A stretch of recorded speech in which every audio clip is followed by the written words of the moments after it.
people can decide for themselves. I don't take a position. You're not like...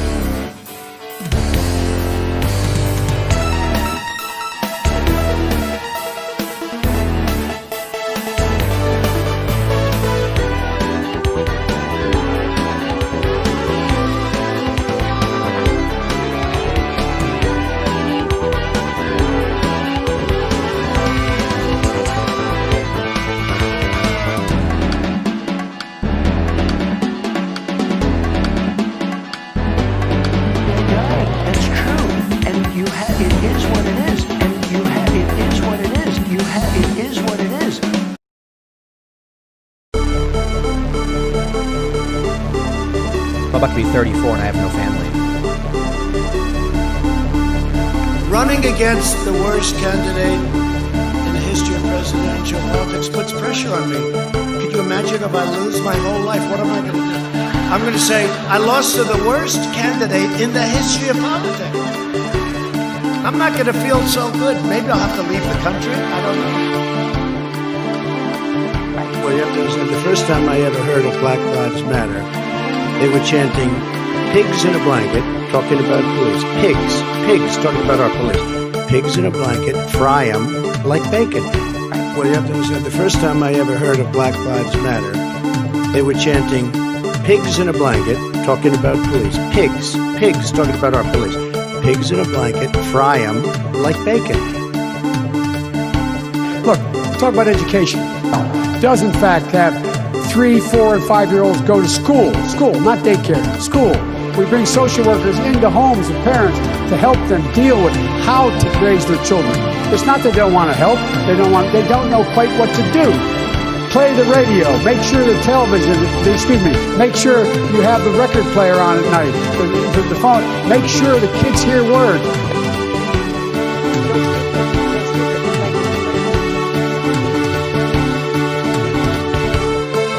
They had a very bad original concept. It was carried out poorly, and the cover-up was one of the worst in the history of cover-up. Very simple. Bad deal, should have never been thought of. Somebody really messed up, and they had the worst cover-up ever. And where it should have stopped is at the deal standpoint, when they thought about it, because whoever thought of that idea, I think is in big trouble. You know, the truth of the matter is that when you look at some of my policies, in a lot of ways, Richard Nixon was more liberal than I was.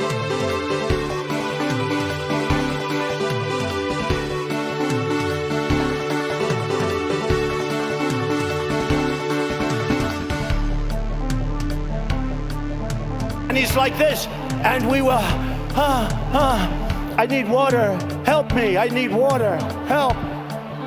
And this is on live television. Hello? Is this thing on? Is this thing on? Hello? Whoa, buddy.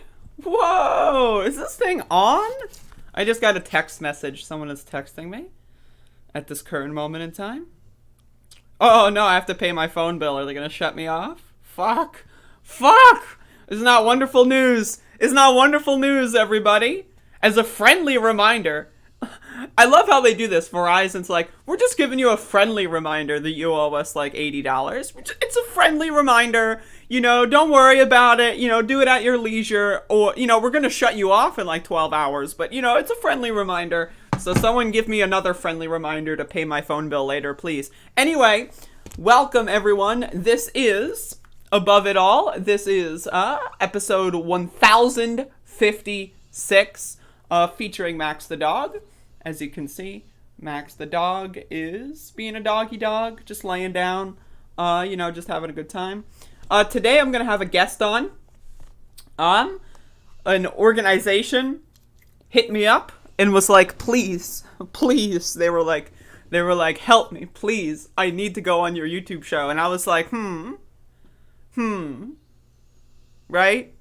Let me see about this. And now as a result, they're coming on my YouTube show. So they're going to come and they're representing what's called an American Union.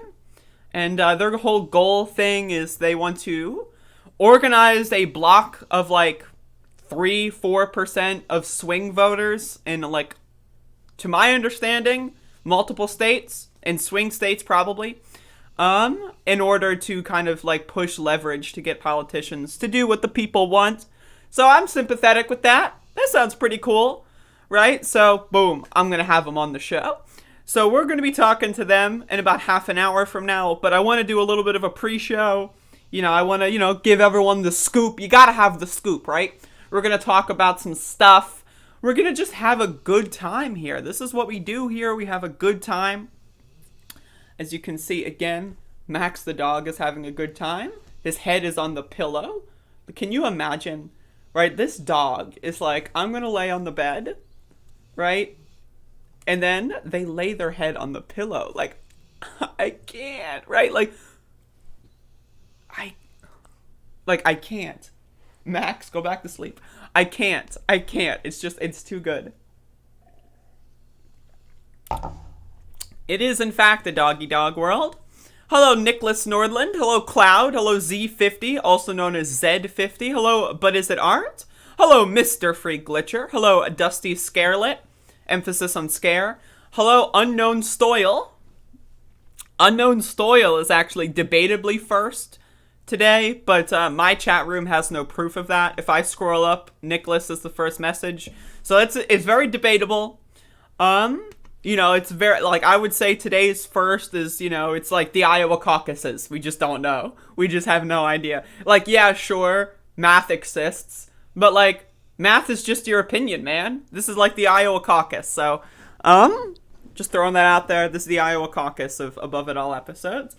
Hello, Lilith. Welcome to the broadcast. So, the last 24 hours of my existence on this planet has been very interesting in regards to my existential desire to be connected to the internet at all times.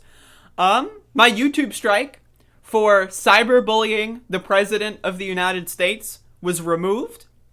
And in fact, I'm going to verify that. I'm going to check it again. Maybe they gave it back to me. The video is back up. The video is back on my channel.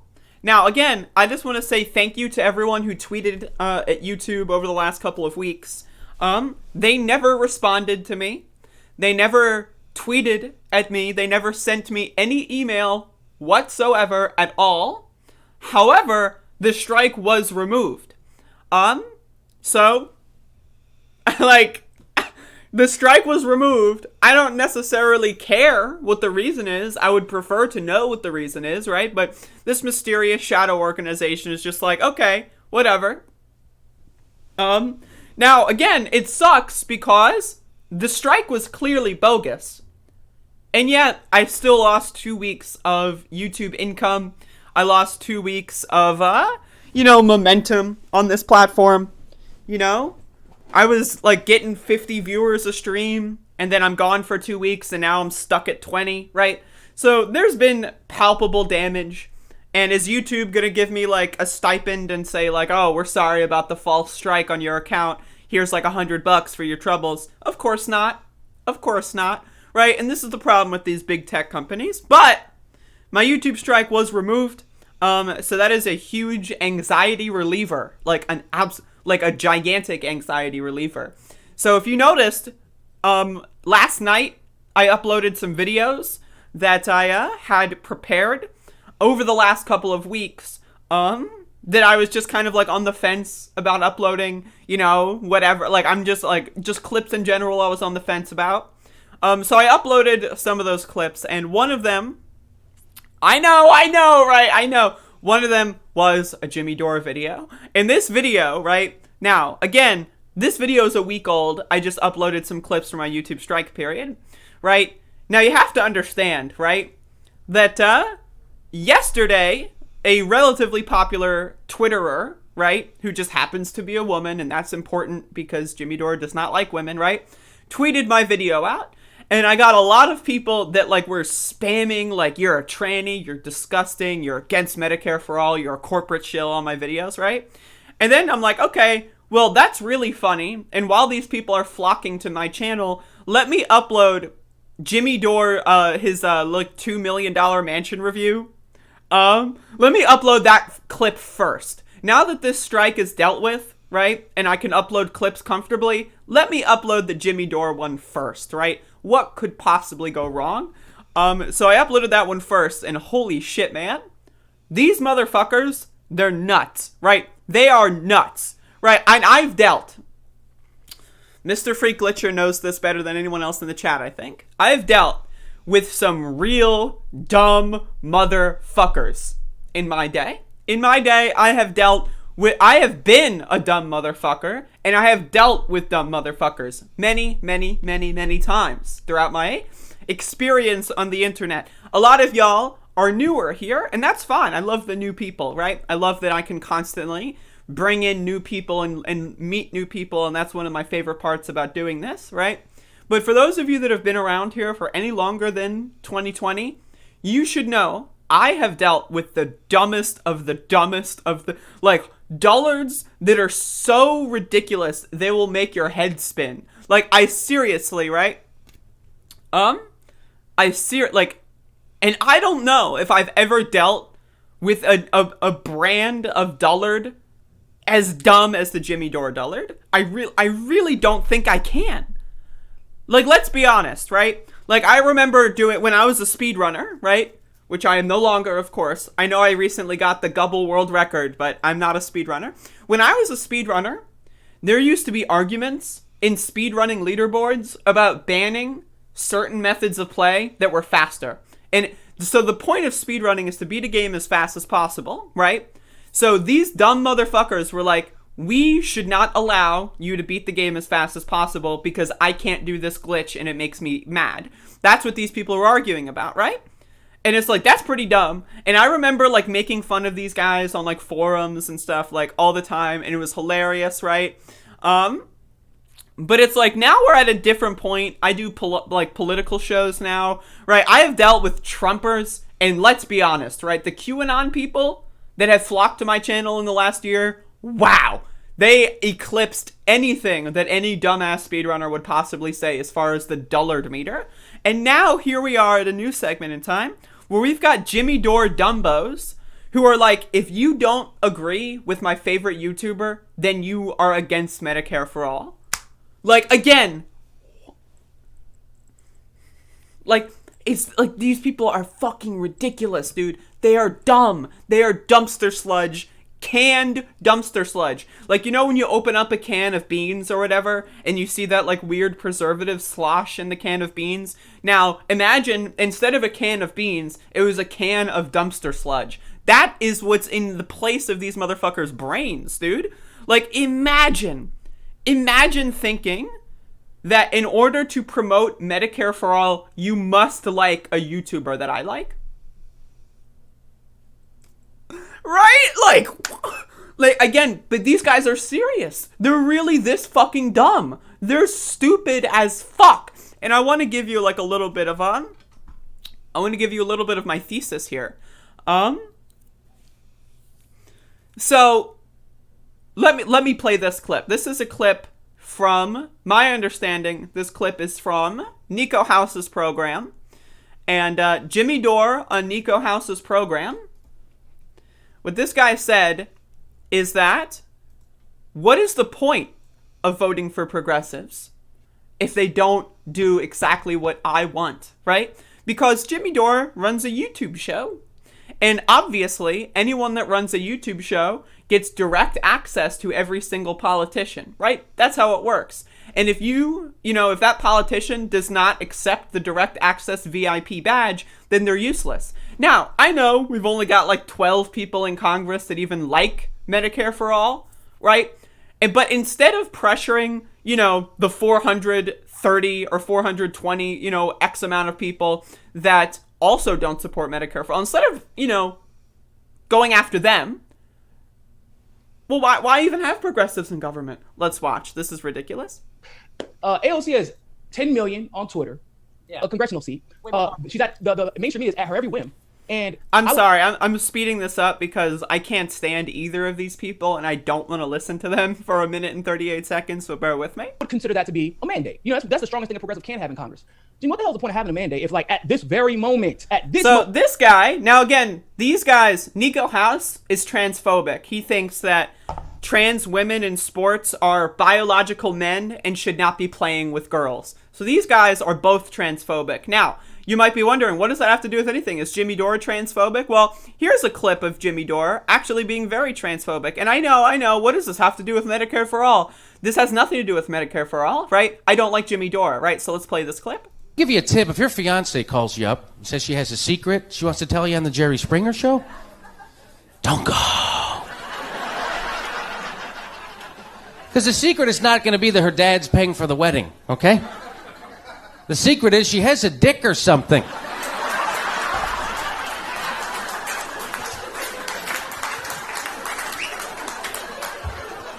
Which I never understood that.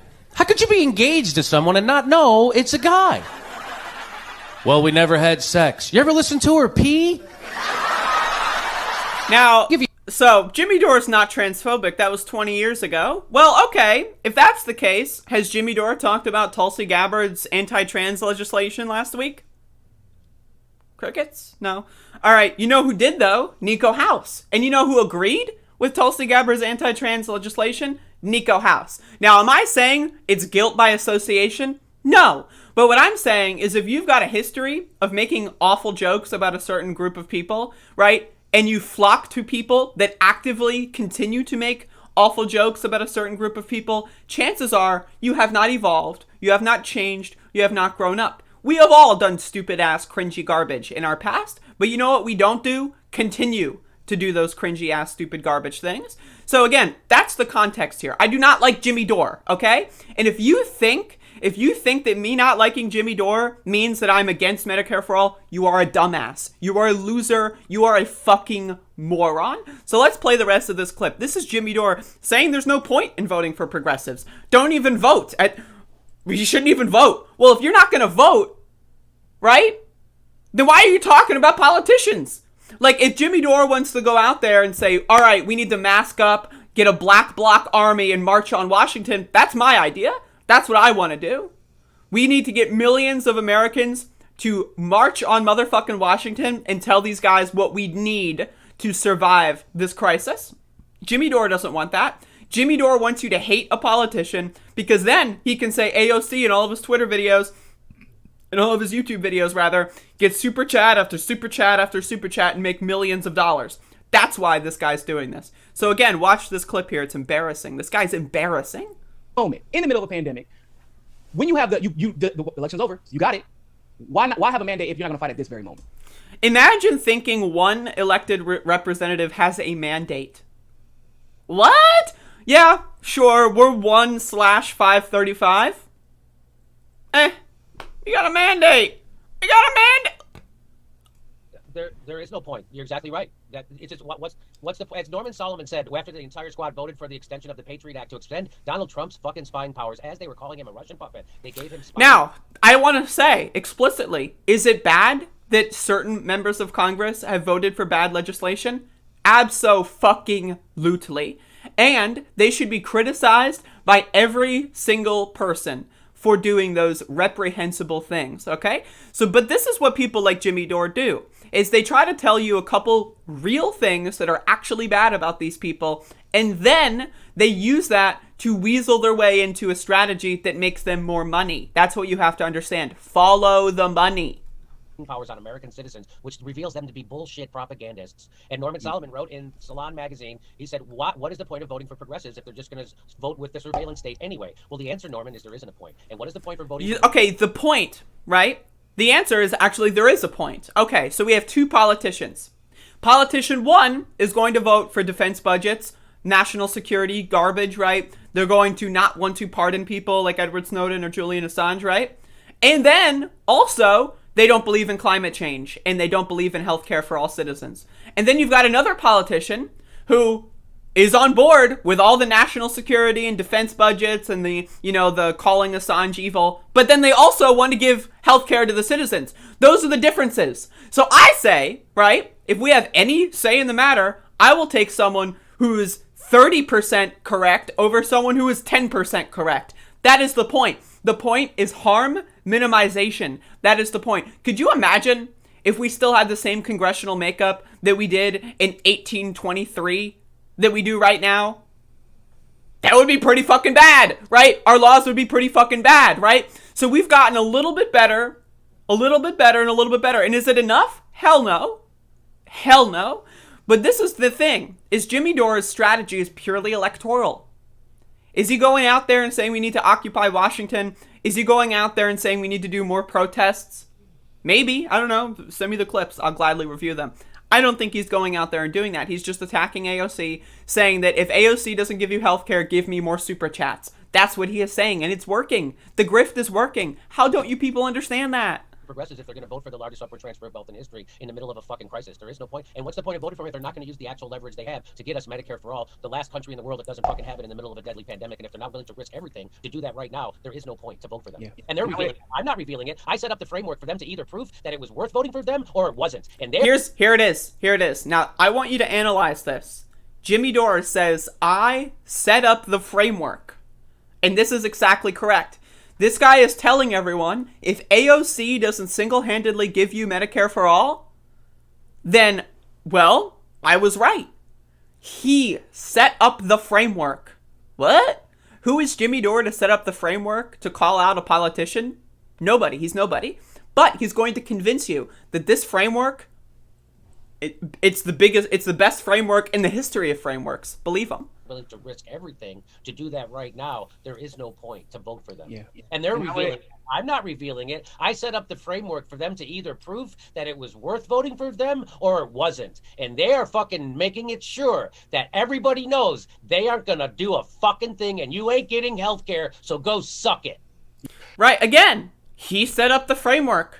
That's why, right, again, me, a poor transgender woman, right, who did not have health insurance for a majority of my life, who's lost family members because of lack of health insurance, that's why people are convinced that I am against Medicare for all, because Jimmy Dore set up the framework, and these dumb motherfuckers are flocking to my videos saying, oh, Jimmy Dore's evil, oh, you're evil because you don't agree with Jimmy Dore on everything. I know Jimmy Dore hates trans people, but if you, a trans person, don't suck his dick 24/7, then you're against Medicare for all. Shut the fuck up, you dullard piece of garbage. It's embarrassing, it's cringy, and it's pathetic. And if you're still falling for this guy's garbage, you are not a real leftist. You are a loser. You are an apolitical, demobilized loser. And if you want to be that, if that's your thing, great, right? That's fine.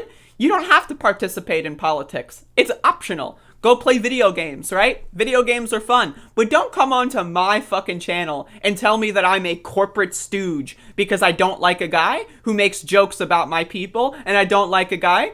Again, what did Jimmy Dore do? What was our best chance at getting Medicare for all? It was the 2020 Democratic primary. Who did Jimmy Dore back? Not the Medicare for all candidate. He backed Tulsi Gabbard. The one chance that we had to get Medicare for all in the next 10 years was the 2020 primary, and Jimmy Dore didn't show up. He showed up for the enemy team. And if you still think this guy's the Medicare for all hero, after that, you'll believe anything he says, because you're an idiot. I'm sorry. This is just some dumbass shit. But what are you gonna do? Dude, what is this, like, Anthony Warner guy? Like, this guy's been, like, leaving comments about how, like, he's gonna DDoS me or whatever. Really bizarre. Like, really, really bizarre stuff. Like, it's really strange. Last night, like, this guy left a comment on all of my videos saying, we're gonna DDoS you. You're being tracked. And it's like, okay. Like, is this because of the Jimmy Dore thing? I don't know. I wouldn't be surprised, right? But, you know, at the same time, what are you gonna do?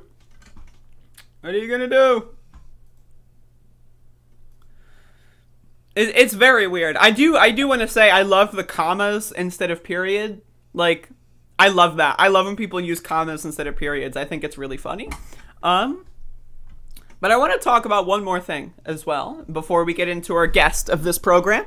No, you DDoSing raging humanists. Andrea, yo no? I have no idea who Raging Humanist is. But, okay. Alright, sure. Exposed.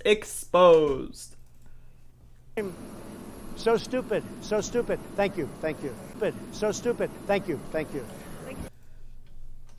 Fucking hell. These people are not sending their best. Anyway, I want to talk about Ilhan Omar, who is pretty cool. I like Ilhan Omar. Do you like Ilhan Omar? If you don't, I mean, that's okay, but maybe you will after watching this video, right? So Ilhan Omar made a public statement on Twitter saying it would make sense if it was age, but unfortunately it's of importance and it's shameful. We are not more important than, now again, Ilhan Omar, I like her, but then instead of than, like, I'm sorry, Ilhan Omar, canceled. She's canceled. She doesn't know how to spell, but that's besides the point. Then frontline workers, teachers, etc., who are making sacrifices every day, which is why I won't take it. People who need it most should get it, full stop. Okay? Now, AOC responded to similar criticism, and I want to look at her answer here. And these are both important answers. Now, Ilhan Omar is getting smeared today, saying that she's attacking AOC in the news today. That is not what happened here, and I want you to be understanding of this. The actual answer to your question lies in the National Security Council, blah, blah, blah, blah, blah, blah, blah, blah. Okay, if it was within individual power to give the vaccine to someone else, I would. But according to these protocols, there's a chance it could have just been stored. There's also a real risk in this age of misinfo of how it would be weaponized if leaders refuse to take it en masse. Okay, these are two perfectly valid points of view. However, I'm going to be honest. I side with Ilhan Omar on this one. Now, again, I'm not saying AOC is bad. I respect her point of view. Okay? If the option is to become vaccinated or the vaccine gets thrown into the fucking Delaware River, right? I mean, I guess, yeah, be vaccinated. But I want to talk about the bully pulpit here. AOC is not utilizing her bully pulpit to the maximum of her ability right now, right? Ilhan Omar is in this situation. She is saying, right, yes, the vaccine should be given to more important people, and I will stay unvaccinated as a show of solidarity with the healthcare workers. That is what the important part is. It's solidarity. Ilhan Omar is saying it's not about giving her one dose to a healthcare worker. It's about saying until every healthcare worker is inoculated, I will not be inoculated. It's a show of strength. It's a show of solidarity that I appreciate and I love about Ilhan Omar, right? And again, I respect AOC's position as well. Now, it would have been cooler if they would have talked about it and had, like, you know, a couple of them do the same thing as Ilhan, right? But again, it's about solidarity. How do you think the healthcare workers feel seeing all these climate denialists, all these COVID denier Republicans get the vaccine before them? They've been on the front lines. They've lost their friends, their co-workers, their family members, and they don't even deserve the vaccine first, right? That's the thing. So Ilhan Omar is showing extreme strength and solidarity with the people that really matter. And again, it's not about her individual dose. It's about the bully pulpit here. It's about her utilizing her seat in Congress to tell people that, yes, I'm thinking of you. Yes, I want you to be inoculated. I want you to get the vaccine, and I will do whatever I can because I will not take the vaccine until you get the vaccine.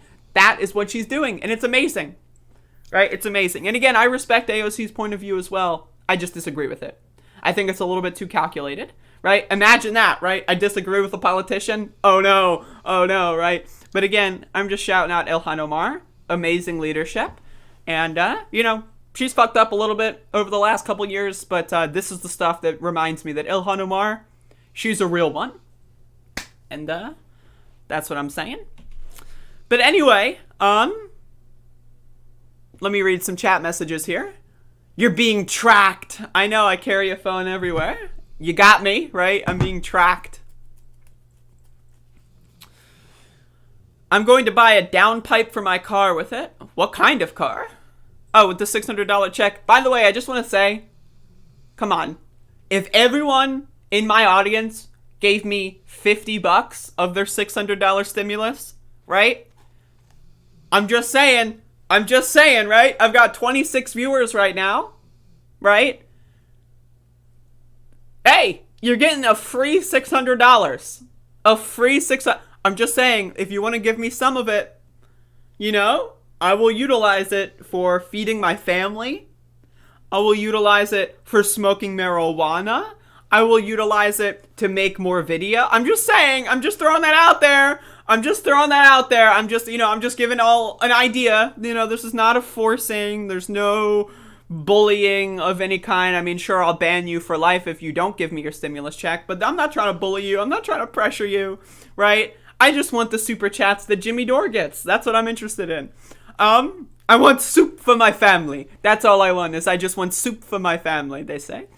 All right, I'm going to try to bring in our guest here, which is going to require a slight reset of the stream.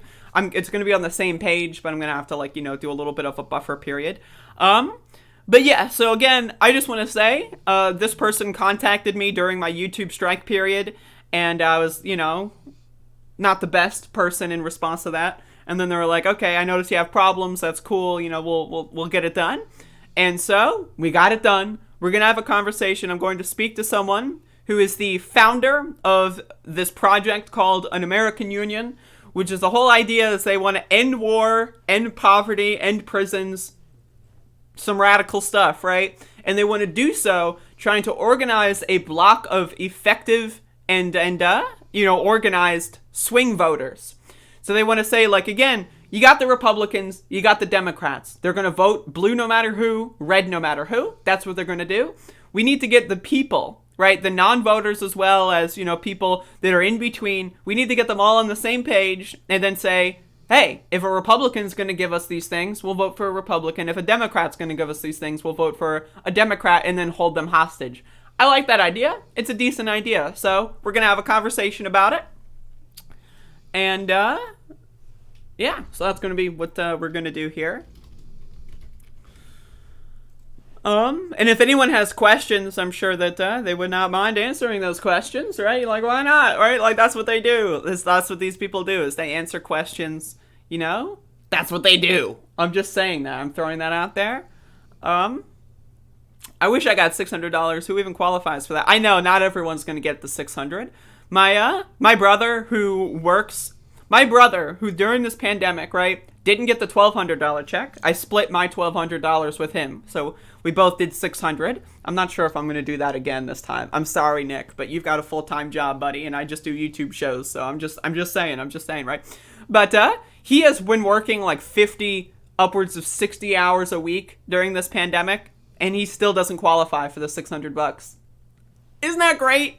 Isn't that great? This guy has risked his life, my little brother, and because he is just 20 years old and the tax filing period, he was classified as a dependent, right? Because the tax filing period was about 2 years ago now.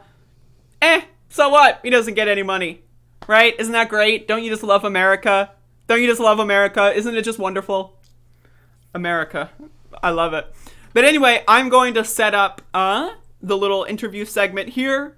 I will be back momentarily, and we'll see how this goes, right? We'll see how it goes. Who knows, right? Anything could happen. Anything could happen. So just give us a little bit to reconnect, make sure everyone's watching, make sure everyone's here, because YouTube does that buffer thing. All right, so introduce yourself. Who are you? I don't know who you are, right? No one knows who you are. They've never heard of you, so let us know. Hey, good morning. My name is Brian Winters. I'm a former state representative from New Hampshire, and I'm a dad to a couple kids who shouldn't inherit so many problems in America. We've got a lot of issues facing our country, and most of them are because Congress won't do anything. So I came up with a different model of turning things around, of trying to weaponize swing voters, and a block of voters that would end poverty, end mass incarceration, and end the endless wars. We wrote a piece of legislation that'll do that. It has universal basic income of $300 a week for adults, $100 a week for kids. It has a public option for health insurance. The framework is American Union jobs. Everyone gets an American Union job. Everyone gets $300 a week unconditionally. Option for health insurance, 18 weeks paid family leave, and a digital bank account. We end end mass incarceration with police and prison reforms. The federal war on drugs lets states set their own policies. and the endless wars by bringing our troops home and downsizing the military. There are a lot of passionate people behind all those different issues, and by coming together, the block of like 3 or 4 percent of swing voters in the middle, we can shift things to Republicans or Democrats, whoever will pass this legislation. So yeah, we can solve these problems. The idea is basically to hold both candidates, whoever they would be, like ransom and say, we will decide this election, and if you don't agree with us, have fun losing, basically. That's exactly right. They keep us divided into Republicans and Democrats and try and pit us against each other. We can do the same to them. We can pit them against each other, incumbents and challengers. So if incumbents want to stay in power, whether they're Republican or Democrat, then get this done. End poverty, end mass incarceration, end the endless wars. Otherwise, you're going to find yourself out, and the challenger can take your place if they'll take action for the American people. All right. So how long have you been doing this project? Like, has it been like, for the last X amount of years and you're finally at this point, or what? Yeah, it's the last couple of years. I was looking at ways to address poverty because it's a huge issue in this country. That it's a shame that we allow 1 in 9 Americans to live in poverty. These are policy decisions that we've made as a country. And it's a big driver of a lot of other issues like crime, like healthcare.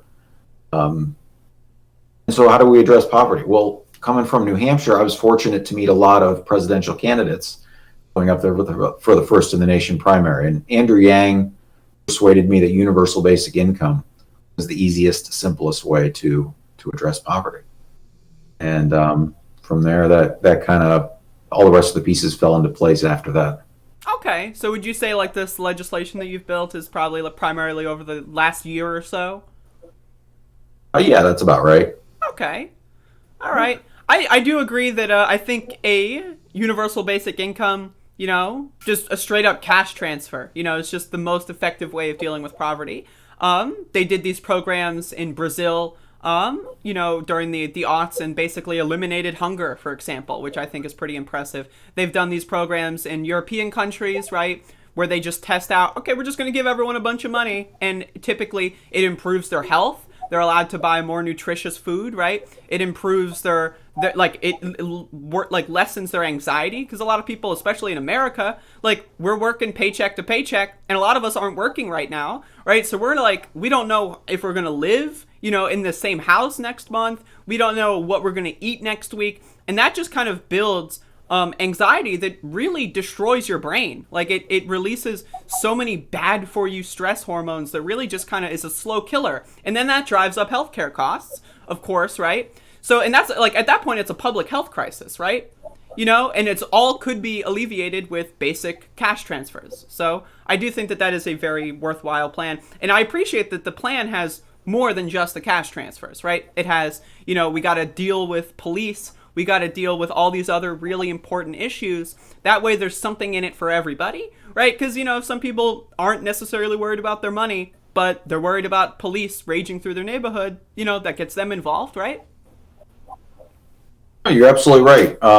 Martin Luther King identified the triple evils of poverty, racism, and militarism because they're all interconnected. So if we want to end mass incarceration and get people out of jail, out of prison, well, what are they going to do? And so by having universal basic income in place, we make sure that there's already a support structure, a firm foundation for people to restore their lives. We want to downsize the military and all these people who make bombs for a living that we drop on other countries. And if we want to put them out of work, what are they going to do to feed their families? And so by having universal basic income in place at the same time, we can address all of these interconnected problems together. Yeah, and it's the other, like, also with Medicare for all and stuff, right? People are tied and tethered to these jobs that they don't like just because they provide insurance. Like how many people, I know tons of people that are only working in a specific job and it's bad for them. Like, let's say it causes back problems and it's hard and, and the pay is not that good, but you got health insurance and you've got an 8-year-old with, chronic health issues. So it's not like you can go look for another job and have your 8-year-old without health care, right? So it's like these situations just keep people stuck. in like, you know, in the mud in a way. Like they're just like, they can't move, they're in quicksand, and they're just like falling through. And so I want to ask more about the strategy here, right? Like, Sure. what is the idea? Can I agree with you real quick on dealing with healthcare? You're allowed to agree with me. So by having a public option, it gives people the choice to keep their employer plan or to make a new government plan that competes with the private health insurance companies. You know, everybody's premiums keep going up. So by bringing more competition to that, we can bring prices down. And just as importantly, like you said, people can be free to change jobs without the risk of losing their health insurance. Absolutely. Now, personally, I just want to say, I think I'm not entirely convinced the public option is the superior one, but I do think it's way better than the system we have now. I want to just say that that's realistic for what we can do. Yes, absolutely. Today. Like it's something we can do. Exactly. And then like again, once you have that in place, you can build off of it. And that's like the whole thing is we are so like our country has not really had a fundamental change in like almost 50, 60 years, right? And it's just been kind of degrading. So we do need a kickstart, and then we can continue building off of that. But like the strategy here, right? Like do you want to try to get something in place by 2022 midterms? Do you want to do something like for the next presidential campaign? Like where are you trying to build the leverage to get to that point? Oh, that's a great question. So I'm here in Georgia because Georgia is going to decide the balance of power for the U.S. Senate, and that's a big piece of leverage that we can have over Congress. So we just saw yesterday, right, that Congress has the ability to act. Congress has the ability to pass legislation, to put it before the House and the Senate and say, here, up or down, take it or leave it, and get things to the president's desk. So Congress has the ability to end poverty, to end mass incarceration, and end the endless wars. The legislation is written. It's only 159 pages. It's been mailed to Mitch McConnell and Nancy Pelosi, and they could do this whenever they want. And so a block of 2% of Georgia voters who, when the pollsters call them up and say, hey, are you going to vote Republican or Democrat, say, neither, I'm going to vote with the American Union. Whoever can get this through Congress can get my support. And when Mitch and Nancy look at the polls in Georgia and say, holy cow, we better do something or we're going to lose power, then they will act. So I'm here in Georgia. So I got another couple weeks to continue to build momentum here. And then from there, this is one legislative package for the 2022 midterms. It's one package for the entire country. Every candidate for Congress, every incumbent, as a take it or leave it offer. End poverty, end mass incarceration, and end the endless wars. I mean, it's like, how's Georgia been going? Like, because obviously this is it's a great package. I agree with it and stuff. But like, Georgia is an interesting case, right? You know, you've got a lot of really young activists there that kind of propelled Joe Biden over the finish line, which is like why people are so optimistic for Democrats for taking the Senate, right? Like, have you been canvassing? Have you been calling people? Like, have you gotten a meeting with any of the Senate candidates yet? Or like, how's that going? So I've been canvassing mostly and going around talking to people, and people are enthusiastic about this idea. A lot of people are frustrated with Congress and their lack of action and all sorts of things. So people are excited about the idea of actually seeing Congress do something for the people. I'm sorry, what was the other part of your question? Like, I have not met with the candidates. We reached out to Reverend Warnock because he seems like somebody who might potentially say, wow, this would be so good for the people that if Mitch McConnell and the Republicans actually passed this and this became law, I would be willing to sacrifice my campaign in order to see the quality of life for every single American improve. Basically, you understand that this model basically assumes that every single candidate for federal office is greedy for power and will compromise principle in order to get elected. And that assumption is generally true. I thought maybe Reverend Warnock might be an exception. We'll see if he gets back to us and says, this would be better than me winning. Well, do you think, like, would you, if let's say Loeffler were to reach back to you and say, I will support this legislation, do you think it's likely that she's not like lying to you? Like as far as like trusting them, you know? No, that's a great point. Yeah, we don't trust politicians. So the expectation is that they act first before the election. Right. And because they're sitting senators, so they can introduce this legislation like right now, and then that's where you take it on their word, right? Well, no, we can expect them to vote to actually pass legislation prior to the election. Okay. So in the national elections, 3 weeks before the elections, in the middle of October, politicians will be expected to make a decision and act. And if they refuse, then we can support their challengers. But no. So for so many years, we've been listening to politicians say, elect me and I'll go to Washington and I will do all these wonderful, amazing things. And then they don't do anything. So we turn the model around. We write the legislation first and say, here, take it or leave it, get this done, or get out of the way for someone else. Yeah, like yeah, exactly. And now personally, I don't have much faith in the Republican Party, you know, and I don't have much faith in the Democratic Party either, for that matter. But as far as incumbents versus challengers go, you know, if an incumbent doesn't do the job, I would, you know, in a lot of ways, I would just take anybody else. Like, is, you know, just because it's, you know, one person has proven that they won't do anything, the other person has yet to prove that they won't do anything. So I'd rather take that. You know, it's an unknown quantity. It doesn't always work out in our favor, as we saw at the 2016 election. But, you know, it's at least a strategy. So, like, past the Georgia primary. That's a very fair strategy. I don't have any great faith in the Republicans either. But the important thing is to come at this with a mind of what sort of deal would be acceptable to the American people, instead of saying there's no way I could ever support Mitch McConnell, asking what is it that we would really like Mitch McConnell to do that would be so amazing.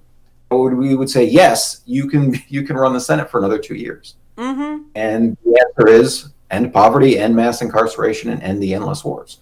If he turns it down, I would love to see him out of the way and see the Democrats control the Senate. But we need to make a good faith offer in order to really try and move this country forward and past partisan politics. Absolutely. I think that the partisanship right now, like just in the last year, right, has been absolutely nuts. Like with the whole, like, you know, you have 70-something% of Republicans who think Donald Trump won the election, right? Because they just listen to everything that he says. It's absolutely bizarre, right? So anything that we can do to mobilize the percentage of this country that's not like, you know, diehard blue guy or diehard red guy, that's super, like, you know, it's a valuable thing. And that was kind of like one of the you know, I guess the idea behind the Bernie Sanders campaign was to mobilize non-voters, mobilize people who aren't, you know, addicted to the Joe Biden wing or addicted to the Trump wing, and get them and saying, like, we can give you an agenda. You know, all you have to do is kind of show up. But we know that the primaries are kind of like not a very fair process. There's lots of, you know, you have to register 8 months ahead of time, and you have to do this right. And then also, if you do it correctly, we're still going to just like purge you the week before the election, right? You know, so like this is a much better, I think, suited strategy for a general election as well, just because I do think general elections are a little bit more fair than primary elections, right? But like, do you think, like, even in the next like cycle, 2022 or even 2024, like, do you think you can build enough people, like you know, get like organizations, email lists, like text lists, right, of enough people in enough states that like the actual candidates would listen? Like, how many people, like, do you need? You say you need 3 to 4%. How many is that in real numbers, I guess, is what I'm asking.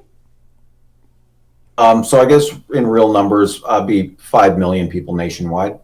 So the answer to your question, though, is you get people to listen. And for that, this is where social media comes in. Social media is great at framing the question, like forcing the vote on Medicare for all, right? Whether or not that actually changes anything, it gets people talking about it. It gets people having to take a position. And so by having this out there, a very specific action, you can force candidates to answer that question. Do you want to keep poverty or do you want to end poverty? Do you want to keep mass incarceration or end mass incarceration? Do you want to keep the endless wars or end them? And by forcing candidates to take a position, even if they're not in support of it, that will frame the debate. And so when the voting population says, wow, we have a different option rather than just picking the red team or blue team, we can actually focus on what unites us as Americans. Letting people know that there's that other option will force a framework shift. All right. Yeah. We have a question from the chat, if you don't mind answering. I don't mind. Will this be a populist movement, or do you plan to field your own candidates for American Union, potential third political party? I guess basically, like, are you, like, if both parties don't listen to you for 2 to 4 years, are you going to try to get your own person in there? What's the idea there? That's a great question. No, this is positive populism. Right? Political cycles in this country, things go up and down. And so we're in the middle of a resurgence of populism, right? We've seen that with Bernie Sanders and Donald Trump to a certain extent. This is a positive populism that instead of being based on, one authoritarian leader who divides people, this is about enabling all of us to succeed, about us working together. And so the way to work together is not to put ourselves forward and say, we can lead you. It's about encouraging the best in others. And so, no, we'll not be running any candidates. The goal is to be a block of swing voters. Third parties don't work. I spent a number of years working with the Libertarian Party, trying to make them viable in New Hampshire. And it doesn't work, because to get elected as a third party, you need like 40% of the votes. And the duopoly has very carefully structured the rules to make that virtually impossible. 99% of the winners are always going to be Republicans or Democrats. So let's accept that reality and instead focus on what do we want them to do. Instead of focusing on how can we reform the electoral process, let's skip right to the results. What is the functional government that we want to see? End poverty, end mass incarceration, end the endless wars. Let's start with that. I completely agree. One of my, just as a little side note, I think the third party thing is, I like it as an idea, but it really just, puts us back so many steps, right? Because instead of getting to the point where you have legislation on the table, you have to get on the ballot. You have to, get people to know that you even exist, which is, it's taken the Greens 20 years and they can only get 0.1% of the vote, right? It's really just, I think, a dead end. And I also think that it also breeds corruption.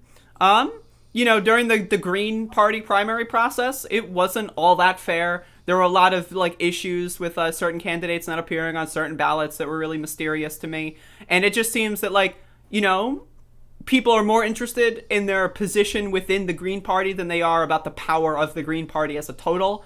And I do think that you, as in the American Union or an American Union Project, right, you have the ability to say, all right, it's not about us. It's about the package. It's about the policy. And it's so much not about us that we don't even have our own candidates. We don't have anyone. We are asking other people to support us. And I think that shows that you are not corrupt in that sense, right? That you're not doing this as a vanity project, that you're not doing this as an ego move. And I think that that's very respectful personally. So that's correct. But there is one thing that third parties are good about, and that's about sticking to their principles. Mm-hmm. Republicans and Democrats basically only stand for opposing what the other party stands for. But third parties, the Green parties and Libertarians, usually are driven by principle. And that's good. We need more of that. So like I said, I came to this as sort of from a libertarian background. And so that's one of the things I like about universal basic income, is that it's unconditional. There's no bureaucracy, no red tape. It's just no restrictions on what you are and aren't allowed to do with the money. It's the freedom for people to make their own decisions, for everyone to do it. Same thing with the public option. I have no objection to Medicare for all and universal health care, but the public option gives people the freedom to make their own choices. Absolutely. So you said you need to get about 5 million voters nationwide to be on board with this idea. Do you think that that's achievable? In the next 2 to 4 years? What do you think about that? The short answer is yes. The long answer is it doesn't need to be that many. It needs to be more concentrated in some key swing states. Yes. So in the 2020 election cycle, we were running ads and focusing on five swing states to try and create enough pressure in those states to get President Trump's attention. And if he had listened to us, he got mailed copies of this stuff as well. If he'd listened to us and he had ended poverty, ended mass incarceration, and ended the endless wars, he almost certainly would have been reelected as a problem solver, as the president who created 300 million American union jobs. I find it bizarre that he didn't even push for monthly stimulus package. Like, that was like a layup for the reelection, and he just decided not to do it and made the whole election about statues and stuff. It was like, I don't know, it was really bizarre. But yeah, I mean, like, so do you think, what do you think as far as pressuring what looks to be a Biden administration, what looks to probably be a gridlocked Congress, because, like, it's unlikely that the Democrats will pick up the Senate, and even if they do, you got characters like Joe Manchin, who is basically a Republican, but he pretends to be a Democrat for whatever reason. And you have, like, even the Georgia candidate, like John Ossoff. He's not terribly, partisan. He seems to be, like, advertising himself as, like, yeah, I'm a Democrat, but, and that's just kind of like the whole thing. So do you think, even if theoretically, like, the Senate composition is 50-50 with Kamala Harris being the tie break, right? Do you think that there's much movement or leverage there? Or are you focusing more on, like, trying to make national attention and build for the next couple years? Both of those things. Okay. Yes, we want national attention. We want as much public pressure as possible to implement these solutions. But there's room to work with people in Congress. These are problems that people agree on, that we should do something about poverty. We should do something about mass incarceration. And there's less agreement about downsizing the military, unfortunately, but that's still something that needs to be addressed. And so one of the ways that we try and bridge the gap between Republicans and Democrats is we have a compromise in this legislative proposal. As you probably know, two of the most polarizing issues in America are guns and abortions. And each party says, that other party is going to take them away if you don't elect us. We're the only ones who can protect you. And the fact is, most Americans are reasonable, rational adults, and we can work out a reasonable compromise. So the legislation does two things. We codify the Hyde Amendment for 10 years and say no federal funds to be spent on abortions. And in exchange, we put a restriction in place so you can't propose any new bans on abortion for 10 years. On the other side, we include universal background checks, which is in this legislation, but also a 10-year ban on proposing any new restrictions on guns. So everybody they want to try and make you afraid that they're going to take your guns away. Well, let's just take that off the table for 10 years and instead try and solve the real core issues. We should be concerned and upset that so many tens of thousands of Americans die from guns each year. But the majority of those are suicides. So how do we solve that problem that is driving so many of those gun deaths? How do we reduce deaths of despair? And ending poverty, giving people basic economic security will do an awful lot to address that core issue. Same thing with abortions. There's no reason that we can get that number of abortions down even further. And 2/3 of the women who seek abortions say that they can't afford the baby. Well, let's take that off the table. Let's make sure that everyone has that basic economic security, and the number of abortions will continue to fall. That's a really good point. I just want to say, like, the economic despair that leads to these situations, right? And I do think that when a Republican or, sometimes there's pro-life Democrats, right, what their goal is to stop abortions. Well, if you say we can't stop them all because it's just, the way society is right now, but we can severely diminish the amount, with this legislation, I do think that has a decent chance of catching on. But, Well, we're listening. We understand that those are real concerns. We want less gun deaths. We want less abortions. Mm-hmm. Great. We can all agree on those things. So what do we do to drive those numbers down? And like you said, it's not even realistic to talk about banning abortions because 40% of them are pharmaceutical. And if the war on drugs has taught us anything, it's that you can't stop people from getting pills and drugs that they want to. So you're never going to be able to drive abortions down through government force. You're never going to get them down to zero. But you can reduce the demand by solving the problems where people think that that's their best choice. I absolutely agree with that. I also agree with the idea of the framing of the message, right? Instead of making this about banning abortion or, having, drive-through abortions like the Republicans think, right? It's about, fixing the problems that lead to people being in these situations. Like another big driving factor of like teen pregnancies, for example, is from a lack of sex education in a majority of southern states. They just say, if we don't teach kids about sex, they won't have sex. Well, I got news for you. They're going to do it anyway, right? So it's like, if you teach them about how to be safe when they go about these things and how to be, clean and, do these things in the ways that will limit the public health cost, you're going to have a better society, a more informed society, right? But I'm at the same time also not necessarily convinced that that argument will work on some religious pro-lifers. I've met some interesting individuals, to say the least. But I do like where the mind's at of just redirecting the message to things we can all agree on and trying to divert the focus of these hot button culture issues to things that we should all agree on, right? Especially, there's a poll done, 88% of Americans want more economic stimulus, right? So if your thing is like, we'll give you economic stimulus in the form of a universal basic income every week, right? 88% of Americans need that. They want that. And I do think framing the conversation in that way is going to be, I think it's a tremendous boon, especially now that people are going through this pandemic, this depression, right? People are realizing how unstable this country is, right? So, it's a great strategy, I think, in my opinion. And so we also frame universal basic income as American union jobs. That we recognize that every American contributes to the value of this country. Your YouTube channel, for example, right? This is a more of a passion for you than the path to a lifestyle of being rich and famous. Well, I mean, if I can do both, Well, sure. But we do things that drive us that we're passionate about, even if if no one is generally paying us large amounts of money to do that. People who stay home with their kids and raise their families, that's valuable work, but we don't recognize it that way because they're not employed. So American union jobs recognize that everybody works, everybody contributes to this country, and so everybody gets $300 a week for adults, $100 a week for kids.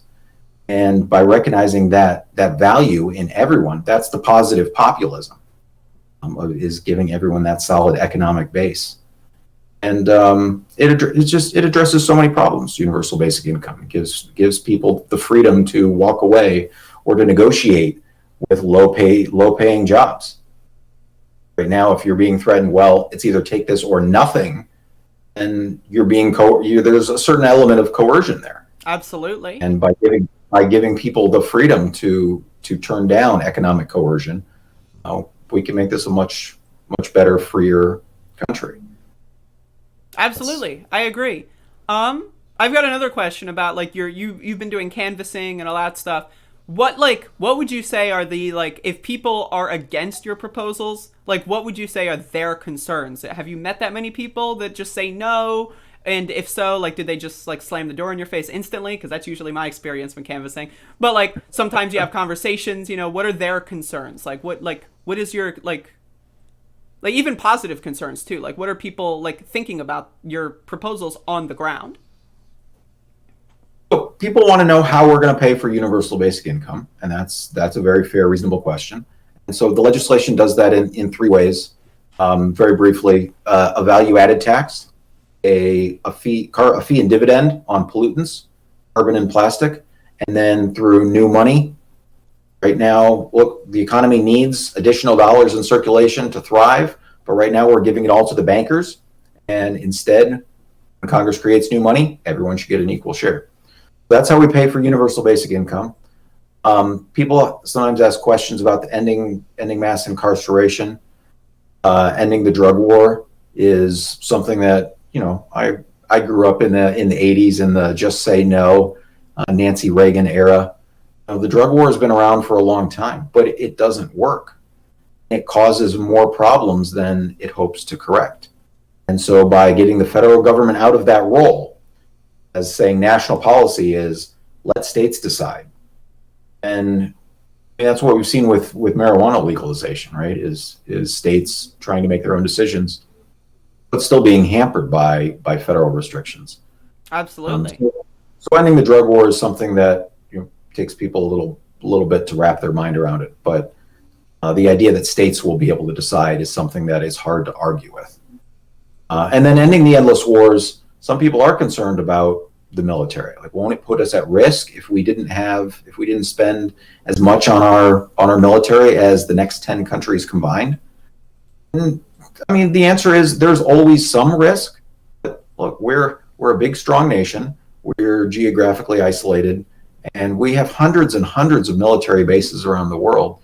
And we are making a lot of people in the Middle East upset with some of our foreign policies and our actions and our disrespect for the lives there. Not to mention, like homeless veterans and veterans with PTSD from the things that the, government forced them to do that they didn't know that they were going to do, right? Like, it's not only a harm on our foreign relations, but it's a harm on our own citizens. And anyone who's had a military family member can tell you that. It is. And what is one of the reasons that people join the military? It's for the economic security of getting a regular, if you're in, you live in the middle of the country and there's not a lot of economic opportunities, well, the military can be a good choice because you can get, health benefits, you can get, a job and training and things like that. So by instead giving everyone an American Union job and giving them their own economic security, no matter what part of the country they live in, we can make joining the military less desirable. And so allow our, downsize the military that way. As far as closing some of the foreign military bases, this legislation would require the Secretary of Defense to hold local referendums around every one of our foreign military bases and ask the people, do you want us here? And if the people say, no, we don't, then we're going to respect their decision and close those bases and leave. That seems the place to start. That should be the low-hanging fruit. If the people don't want us there in those countries, then we should leave. Absolutely. So I've got another concern from the chat room that I would like to echo. So as far as where the money comes from, what is the exact amount of wealth tax? Because especially over this pandemic, we've seen people like Elon Musk triple, quadruple even his net worth. We've seen Jeff Bezos nearly double his net worth. And these people aren't just going to, go away. The money that they're sapping out of our economy isn't just going to, it's, do you have any plan to reappropriate those assets or have a wealth tax or any sort of, so curb on capital accumulation? So the short answer, I guess, would be no. We're not against prosperity. What we're against is poverty. And so we want to make sure that everybody's needs are being met. And if Jeff Bezos, whoever, wants to take that economic floor of $300 a week and build as high as they want, great, more power to them. The longer answer, though, is yes. Through the value-added tax, business profits tax, people who spend the most are going to pay the most. And so if somebody's out there buying, new jets and fancy cars and mansions and things like that, they will be paying into the system that funds universal basic income. And then if you're out there living a simple life then you're not going to pay very much into the system. So we do use that mechanism to to address wealth inequality that way. Okay. And all right. So I've got another question on that subject. So now a lot of people in my sphere of the world are not a fan of rich folks, right? And like I've said, we're at a point where about 40% of American renters cannot afford to pay their rent, and an eviction moratorium is expiring this month. So do you think that maybe a one-time wealth tax, or a net worth tax just because of, the last 20 years of capital accumulation. Do you think that that's just like untenable for a block of swing voters to agree on? Or like what exactly? Because personally, I think if we did just reappropriate, let's say, a decent chunk of all the earnings that these rich people have made off of our backs during this pandemic, I do think that that could be an easy revenue stream just for an immediate relief. You know what I mean? Like, what do you think about that? If you're asking me if I'm personally okay with that, then the answer is yes. As part of putting it into this legislative package, I guess I would need to see a specific. I want, the way that we come up with this is by looking at different proposals and trying to dissect them, and it's easy to just throw ideas out, but until they're actually written down on paper, it's a little harder to say for certain. No, absolutely. I'm just giving you ideas, because a lot of people go on. But I would just say that in general, this legislation looks to equalize everybody, to treat everybody the same, and so a provision that's specifically targeted at just one segment of the population might not be in the spirit of this legislation. I mean, I can see that there's ups and downs with that personally, but at the same time, I would say the people that you're appealing to are probably not going to be Jeff Bezos or Elon Musk or Bill Gates, and therefore, if you frame it in a way, and this is just me pontificating, right? I'm not, but if you frame it in a way that it's like, these people stole your money, and we're going to try to get it back for you, I think that that's a potentially, actionable thing. And I'm just, giving you ideas here. You can mull it over. Okay. Yeah, no, I'm just what I do. Couple people in the chat are asking about more information for your thing. Would you like to provide any links? I have some in the description. But would you just like to reintroduce yourself to the people that have come here in the last 10 minutes or so, 20 minutes? Yeah, thank you for putting the link in the description. That's like a 4-page summary of the legislation, so you can see all the bits and pieces that are in it. All the police reforms, the prison reforms, ways that we downsize the military, the funding mechanisms for American union jobs. So that's a pretty good description. The website, we've got two of them. One is for is anamericanunion.com. And that's the place that you can sign up for our newsletter and stay informed about what we've got going on and where we're organizing and who the candidates that we'll be supporting on January 5th will be. So you can sign up there. Is that still in flux, or do you have the decision yet? No, it is in flux. We're trying to negotiate in good faith. Okay. So Mitch McConnell had a deadline of December 14th to pass this through the Senate. He did not meet it. Nancy Pelosi has a deadline of December 24th. If she passes this through the House so that it's sitting before the Senate, then Democrats will get our support here in Georgia. But if she chooses not to do that, then it's still up for grabs. And so then we got 2 more bites of the apple coming up on January 3rd when the new Congress starts. So the old Congress has the ability to act before the new Congress starts, or the new Congress has the ability to act after they're sworn in. And if either chamber takes us up on this offer, great. That's what we want to see is delivering of solutions. If neither chamber gives you any acknowledgement or endorsements, are you planning on just supporting the challenger in that case, or what? And it will be a sign that the 2-party system is really broken and not looking out for the people. And so on the night of January 4th, before the election, I will flip a coin. And we will ask people to support the Republicans or Democrats as a result of that coin flip. So many people have said there's really not much difference between the 2 major parties.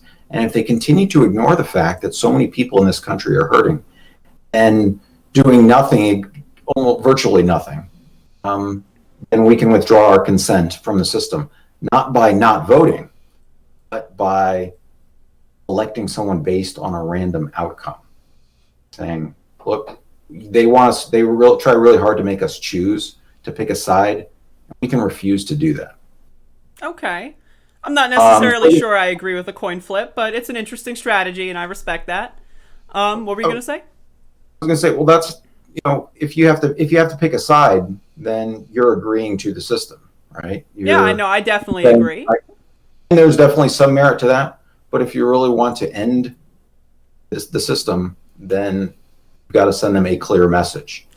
Well, and so I request, real quick, unlike the Iowa caucuses, can you please film these coin tosses so we know that they're real? Yes. Yeah, it'll be live streamed on Monday, January 4th. All right, there you go. So make sure you're signed up for our newsletter at unamericanunion.com, and so you'll get the link to that. If it comes to that, we'd still much rather see Mitch and Nancy end poverty, end mass incarceration, end the endless wars. This is a good faith offer, and we'd very much like them to take us up on it.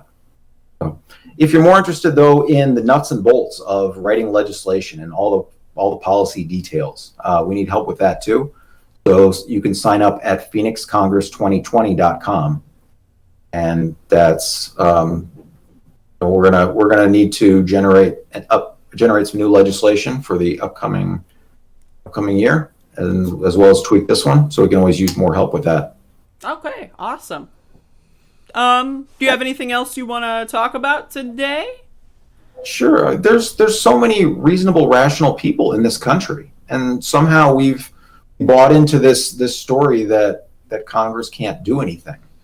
But it's not true. We just saw this yesterday, right? That they were able to pass this 5,593 page legislation in a matter of hours. Congress has the ability to act.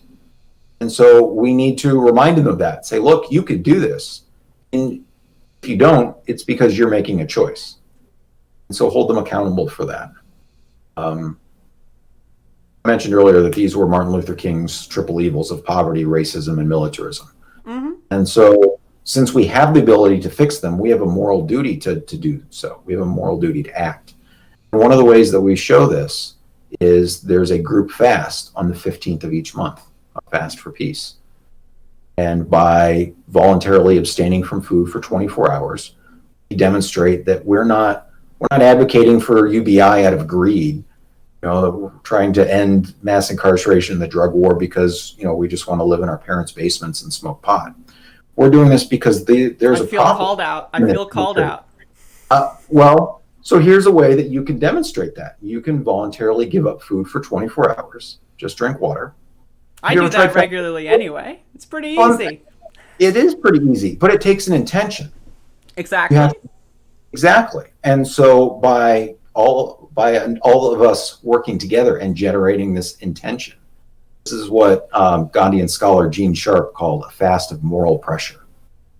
And so this is a fast of moral pressure on Congress. They have the ability to act. They have the ability to end poverty and mass incarceration and end the endless wars. We just need to pressure them to do that. And, as you probably know, a lot of people in this country are really getting frustrated with the process. And some people are starting to snap. And there could be people who want to violently force Congress to do things or violently try and change the system. This is a non-violent revolution. This is by using the fast of moral pressure, by offering specific solutions that will improve the quality of life for every single American, by giving people a way to opt in, fixing America and building it up better. We can change the system peacefully, non-violently, cooperatively, in a way that enables every American to succeed. That's what I want for my kids. I like that. Now, I have another question as far as potential tactics. Would you, at some point, maybe after we're all vaccinated, would you be in favor of a modern March on Washington?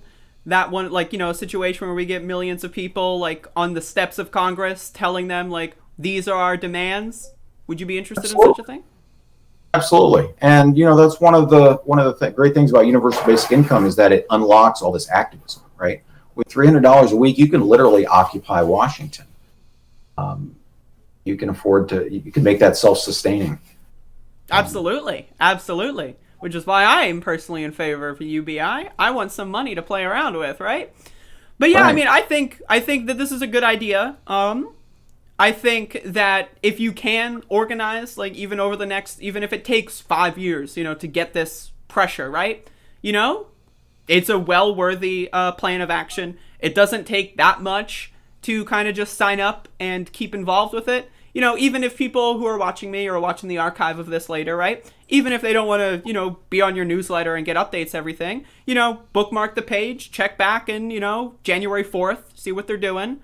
Because in my opinion, you know, there's a lot of these organizations and projects out there that have, you know, different ways of trying to accomplish similar goals. And I think it's a good idea to just kind of keep everyone on tab, right?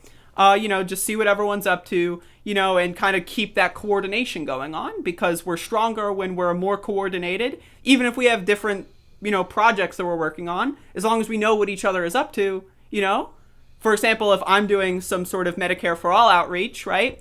I'll know that you're doing this outreach that's very similar, and then we can signal boost each other, and like that's how we help each other grow, right? So absolutely in favor of your plan. Absolutely. And that's one of the other purposes of the monthly fast as well, is that so everybody can work on their own projects, their own issues all month long, but one day a month, we all say, yep, we're all on the same page. We all want to build a better America. We all want to solve these problems. And sort of like you say, signal boost each other, and yeah, that's the goal. I have one question left. Yeah, go for it. Can we smoke weed on the fast? As long as you're not eating anything and only drinking water. Okay. All right. There you go, everybody. There you go. Is there anything else you'd like to say? No. Thanks for the opportunity to talk with you today. Good. I hope I answered your questions, and if not, shoot me an email. I'm Brian at phoenixcongress2020.com, and yeah, we can solve these problems. There's no reason why America should be facing all these issues. We just need a mechanism to force Congress to act, and by weaponizing swing voters, we can make it happen. All right. There you go. All right. So thank you for coming on. If you want to come on again, you know, in a couple months or, you know, whatever, just feel free to reach out. You know, I stream 7 days a week, so, you know, but yeah, thank you for popping on. Hopefully this was fun for you. I mean, I don't know about my performance, you know, could have been bad. I don't know, but, you know, I'm trying my best. I thought I was prepared. I thought you were going to give me like really tough questions about the minutia of like how do we do a carbon fee and dividend or things like that. But no, this was really good. I mean, I'm in favor of a 100% carbon tax. I'm in favor of getting rid of that stuff tomorrow. So I mean, you know, I'm less about the minutia and more about the strategy and the plan of action, right? Now, you know, obviously my one criticism is think about the wealth tax. Think about that. And but outside of that, I agree with pretty much everything. Okay. Well, great. Well, thank you again. All right. Y'all have a good one. And if you want to just log off or whatever, you know, this is the awkward part, right? I hate this. Yeah. Oh, no. Okay. I'll see you. You have a good one. All right. See? There you go. That ruined my layout. Hold up. Oh, no. Oh, no. Alrighty, so that was pretty fun. That was cool, right? That's what cool people do. We're cool, and that's awesome. So hopefully everyone appreciated my little interview there. We have disagreements, you know, but I'm not gonna focus on the disagreements right now, you know. If you know, because there's an election coming up and all that, you know, let him say his piece. I'll get my disagreements known, but I'm not here to harass people, you know. Think about the wealth tax, right? You know, just think about it. You know, I don't like wealth. Well, I do like wealth. Thank you for the super chat. JL, I appreciate the wealth. I think we should institute a mandatory wealth tax on everyone's $600 stimulus check. I think you should give me 15% of your stimulus check. Otherwise, you're greedy. And if you don't do that, then clearly you're a bad person. But anyway, definitely I would say keep up with their project. You know, it's another arrow in the quiver. And, you know, anything that anyone wants to do to help a positive change, I think is worthy of a magnifying glass, you know. You know, what are you going to do? What is 15% of $690? I'll take it. Make it 20%. Make it 20%. Give me the money. Come on. Give me the money. What are you, greedy? Why are y'all so greedy, right? I know, like, we gotta stimulate my economy, right? Hell yes. I'm obviously joking, but, you know, a JK, unless. No, but hopefully everyone enjoyed the interview. Hopefully I you know, did a decent job. Hopefully, you know, Brian isn't talking to the crew and then saying, like, damn, that was the most insufferable. Like, I hope that that's not the case, right? But you never know. Could be the case. But, you know, I hope not. And, you know, if they want to come on again, that's cool. And, yeah. So, what's up? How's everyone doing? This is, basically over.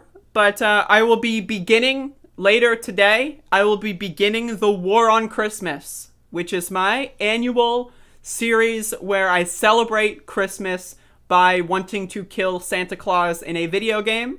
I will be playing The Grinch on PlayStation. I cannot guarantee you that I will play the whole game tonight.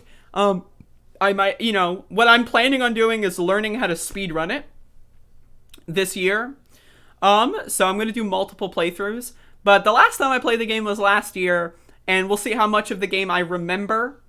Grinch in the game, in The Grinch on PlayStation, not only does Grinch want to kill Santa, the final boss is you killing Santa. So it's not a desire. It's not like this is something I'd want to do. It's literally the final boss of the game is you murder Santa Claus.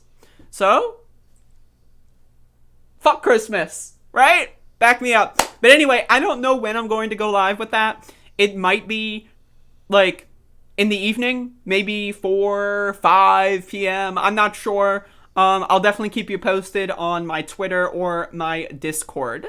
So the second battle of the War on Christmas will begin soon. And of course, I'll be back with Above It All tomorrow. And just as a reference, like, I'm down to bring anyone on my show. Like, if you want to come on and, you know, I'm thinking about, now that the strike thing is resolved, right? I'm less anxious about expanding the show now.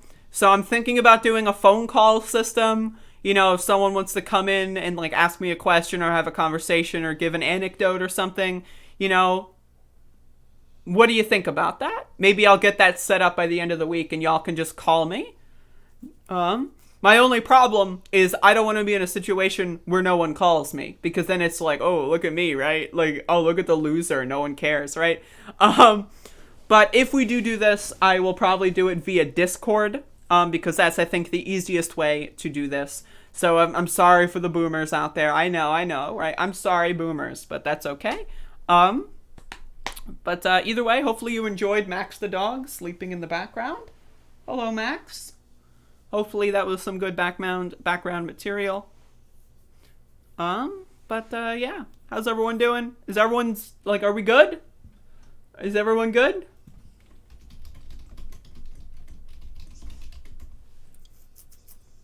Is this it? Is that it? Is there nothing else? Is there, what else is there? Does anyone want me to talk about Rashida Tlaib voting no on the COVID package? Because queen shit. There you go. Yeah, I saw that was posted in the Discord. Absolute queen shit for sure. But you know, what are you gonna do? It's a difficult argument, I will say. It's a difficult argument because people need economic relief right now. And voting yes on it, right? I would not want to be in that situation. Right? I don't think that there is a clear yes versus no. I think Rashida Tlaib voting no necessitates AOC voting yes. I think you have to have some people vote yes just so it passes. And so I do think that Rashida's doing a mostly symbolic gesture, but I think it's a good symbolic gesture. I think someone out there, like, you know, beating the drum, right, saying this is not enough, we need more, is good. And again, AOC voting for it, and it's going to pass regardless. I'm pretty sure Rashida knew that, right? Right? So, you know, people need the relief right now. There's a lot in that bill that is awful. Like, what was it, $500 million for Israel, for example? Making illegal streaming for profit illegal, whatever that means. I don't know. There's a lot of cringe in that bill for sure. and I'm sure we're going to find some garbage years from now about how bad it is. But again, people need relief right now. Like, they need it right now. And again, they've got us by the fucking balls, right? And $600, it's nice, but let's be honest, it's not going to pay the $3,000 back rent that a lot of these people in America are dealing with. So I'll probably talk more about the COVID stimulus package tomorrow, but those are my opinions as of right now. Hopefully y'all enjoyed the show today, enjoyed the guest. Again, I don't agree with everything that is on their thing, but, if they can, over the next 2 to 4 years, or even in the next 2 weeks, right? If they can mobilize something, that's good. And it's a lot better than having nothing, right? So, I'm down with that, for the most part. But, so if anyone has any questions, hit me up. If you don't, I will leave.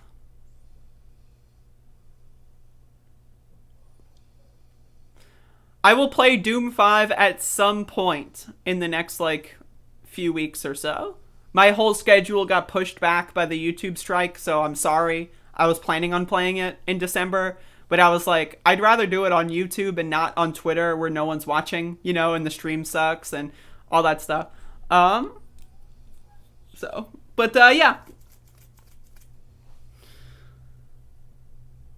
I just want to say, I'm a huge fan of that monthly fast idea. I fast a couple times a month as it is. Fasting is healthy, for those of you that don't know, and if Brian's still listening, here's another thing you can do. Fasting promotes a cellular process called autophagy, which is basically, think of it as the recycling or the garbage disposal. Autophagy is basically the removal of dead cells in your body, and dead cells not being removed properly is one of the ways that cancer starts. Cancer being cells that are basically growing in ways that they should not because they are mutated in some fashion, right? So doing a monthly fast, great idea. Autophagy is good for you. You get a lot of autophagy benefits anywhere between 24 to 36 hours.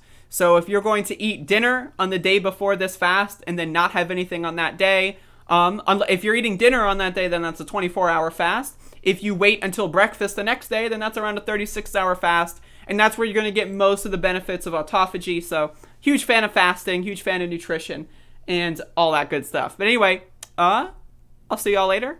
Y'all have a good one. I'll be back tonight. I'll be back tomorrow. And that's it. That's what I got.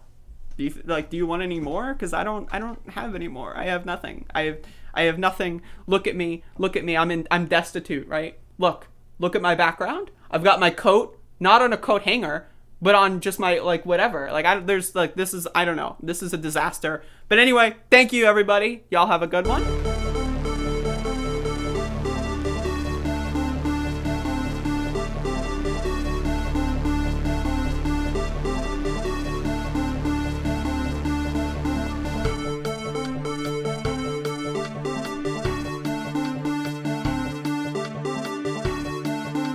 Well, you have to understand, the first time I ever heard of Black Lives Matter, they were chanting pigs in a blanket, talking about police. Pigs, talking about our police. Pigs in a blanket, fry them like bacon. And he's like this, and we were, I need water, help me, I need water, help. And this is on live television. Look, talk about education. School, not daycare. School. To help them deal with how to raise their children. It's not that they don't want to help. They don't know quite what to do. Play the radio. Make sure the television, make sure you have the record player on at night. The phone. Make sure the kids hear words. Isn't it wonderful to allow protest? Yeah. The truth of the matter is that when you look at some of my policies, in a lot of ways, Richard Nixon was more liberal than I was.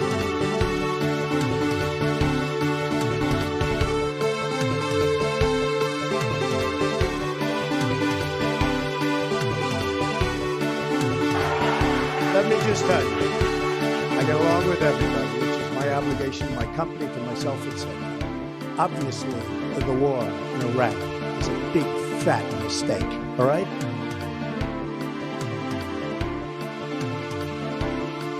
I don't wear a mask like him. Every time you see him, he's got a mask. He could be speaking 200 feet away from me. He shows up with the biggest mask I've ever seen. He was not a loser. He was a patriot, and the people left behind there were heroes. And I resent like hell. I'm not talking about my son, Bo Biden. You're talking about I don't know, bro. I know Hunter got thrown out of the military. He was thrown out, dishonorably discharged, dishonorably discharged. That's not true. It wasn't cocaine use. Hunter got thrown, didn't have a job until you became vice president.